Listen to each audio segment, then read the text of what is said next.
Alors que le roi de Russie se rendait chez le roi Mathias, il fit arrêter son carrosse pour se soulager un instant. C'est alors qu'il aperçut une brebis dorée, brillante comme le soleil, qui sautillait avec énergie dans les champs. Quand il rencontra le roi Mathias, il mentionna tout de suite cette brebis dorée. Le roi Mathias éclata de rire et dit « Oh, nous avons aussi une brebis dorée, et un berger avec qui ne ment jamais. » Le roi de Russie n'en crut pas un mot. Un homme qui ne ment jamais? Impossible. Il décida alors de voler la brebis au berger, pensant que la vérité serait ainsi révélée. Ils mirent de chacun la moitié de leur royaume en jeu. Le défi était, si le berger mentait, la moitié du royaume reviendrait au roi de Russie. Le lendemain, le roi de Russie se déguisa en paysan et se rendit discrètement chez le berger. Mais le berger le reconnut immédiatement. « Tiens, n'êtes-vous pas le roi de Russie ?» Le roi répondit « Oui, c'est moi. Écoute, je t'offrirai des caisses d'or, des chariots et des chevaux sans fin. Donne-moi simplement cette brebis dorée. » Le berger, furieux, s'exclama « Si je suspends une cloche à mes outils et la fais sonner, les gens penseront que la brebis danse. Dégage! Si la brebis disparaît, le roi Mathias me mangera tout cru. » Le roi insista encore et encore, mais le berger ne céda pas. Finalement, le roi rentra, déçu. Voyant son père abattu, la princesse dit « Papa,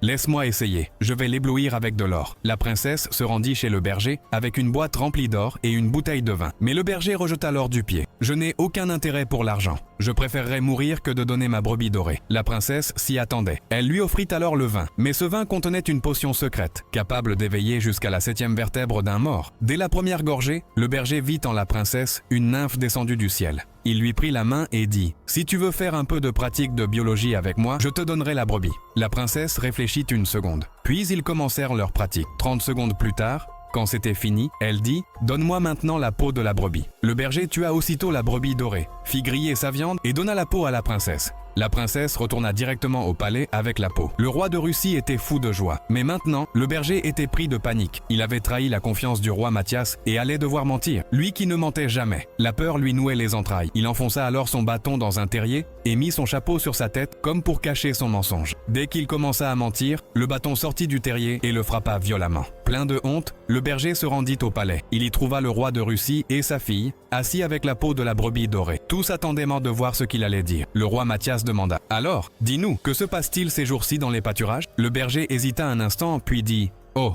pas grand-chose. Hier seulement, j'ai transformé ma brebis dorée en brebis noire. » Le roi Mathias éclata de rire. « Vraiment? Montre-la-moi donc. » Le berger répondit aussitôt. « Elle est juste là, assise entre vous deux. » Et tout le palais éclata en applaudissements, car le berger n'avait pas menti. Pour lui, la princesse qui avait tenté de le séduire était déjà devenue la brebis noire.